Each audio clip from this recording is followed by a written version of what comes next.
sabi mo pangalan mo? Ako si... Sir Fredo, may problema po ba dito? Ginugulo ba kayo ni Isabel? Ano ba talaga kasi ginagawa mo dito? Titinda ka ba ng isda? Fancy ka ng Diyos ko. Isabel ang pangalan mo. Akala ko, sabi mo. Sir, bagong janitress po siya dito. Kaya kayo na sanang bahalang magpasensya kung nagrabyado po kayo niya. Fredo, ano ka ba? Hindi mo ba ako natatandaan? Ako yung sumagip sa'yo noon. Fredo! Ano ka ba, Fredo? Ako to. Sir Fredo ang tawag namin sa kanya dito. Baka wala kang benta. Ito mo na 100.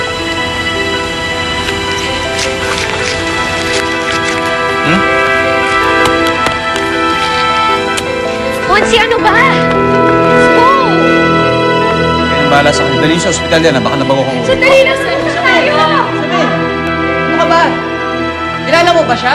Oh, siya ang prinsipe Fredo ko! Hindi.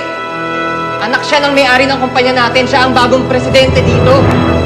What a loser. Pero in fairness nakakatawa kanina, Fonzie. I swear, you're not just good looking. You're so witty pa, ha? Parang hindi ka natutuwa. Sheila May. Sa hindi ako natatawa eh. Pilitin ko ba ang sarili kong tumawa just to please you? Ba't parang suplado mo naman? Na-hurt ka siguro nung nilalait namin yung mokong na yun. Magkaibigan ba kayo? Hindi, siya yung prinsipe ko. Mark! Ano ka ba? Malayo pa lang ako. Dinig ko na ang sigawan nyo dito. Ano to? Palengke? You are not respecting the premises of this company. Ano ba talagang nangyayari dito, ha? At sino tong babae to? Ito. Bagong janitress po yan dito. Halika kayo sa... Sumunod kayo sa akin, ha? Halika kayo. Kasi yun. Lalo tayo malagay na Sumunod ka dito. Kaya siya nandito dahil magkikita kayo ngayon. Ano bang pinagsasabi mo? Dito nag-aaral si Paolo, okay? No way! Paano nakapasok dito yun? Tindero lang ng isda yun, di ba? Scholar at lab assistant siya ni Professor Toralba. Bumabaksa ako sa camp. He offered to help me. And you're accepting his offer? My God, Sheila May, Of course not. Sheila May, ikaw nga, huwag kang magdidikit doon sa tao na yun. Kasi baka mga may isda kayo, mahawa ka sa kanya. Ayoko pa naman magkaroon ng girlfriend na malansa. Ngayon pa nga lang, may tilapia ka na eh. Whatever, iuwi mo na ako, okay? Pasok!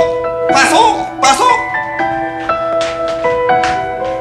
Sabi nung guard, kinukulit daw ni Isabel si Sir Fredo. Pasalamat na lang siya at pinagpasensya siya ni Sir. Mark, kapag naulit itong muli, hindi lang ang babaeng yan ang masisisante. Baka pati ikaw, madamay. Opo, sir. Sorry po. Hindi nyo alam paggalit si Sir. Lahat tayo dito, malilintikan. Ha? Babae ang target market ng campaign nito. But we would really like to focus on young women. Kaya naisip namin na to use fairy tale as a theme. Na kapag ginamit nila ang mga produktong ito, makukuha nila kanilang presyon. And we are tapping the top directors of the country to do the project.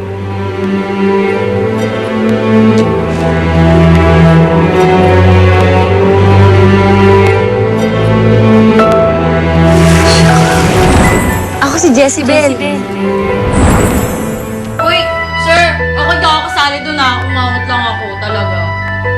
Sir, hindi na ho mauulit. Sinisigurado ko. Mark, gusto ko lang naman kausapin si Fredo. Sir Fredo. Sir Fredo? Amo natin siya, kaya lagyan mo naman ng paggalang. Fredo! Fredo! Sus, Mario Josep! Nako!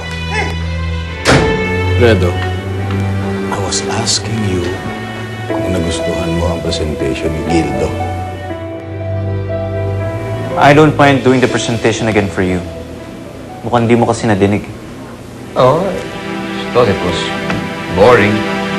Kaya medyo nawala yung focus ko. Which part of the presentation ang di mo naintindihan? Start till the end. Fredo, Tsaka magkakilala naman kami Paano naman mangyayari yun?